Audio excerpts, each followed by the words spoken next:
আমি এমন একটা হাদিস শুনে অনেক বিস্মিত হলাম।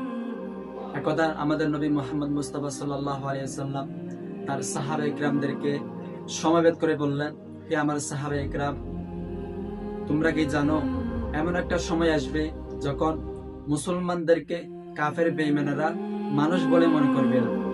তখন সাহাবায়ে কিরাম প্রশ্ন করলেন, হে আল্লাহর রাসূল, তখন কি মুসলমানদের সংখ্যা কম হবে? তখন আমাদের নবী বললেন, তখন মুসলমানদের সংখ্যা কম হবে না, বরং কাফেরদের চেয়ে মুসলমানদের সংখ্যা আরো বেশি হবে। তখন সাহাবায়ে কেরাম আবার প্রশ্ন করলো, হে আল্লাহর রাসূল, কি কারণে কাফেররা মুসলমানদেরকে মানুষ বলে মনে করবে না, খের কোটার মতো তাদেরকে মনে করবে? তখন আমাদের নবী বললেন, তাদের মধ্যে দুইটা দোষ আসবে। সেই দুইটা দোষ হলো, এক নাম্বার, তাদের মধ্যে দুনিয়ার ভালোবাসা, দুনিয়ার মহাব্বত বেশি আসবে। দুই নাম্বার হচ্ছে তারা তাদের মধ্যে লোভ লালসা বেড়ে যাবে। আসসালামু আলাইকুম ওয়া রাহমাতুল্লাহ।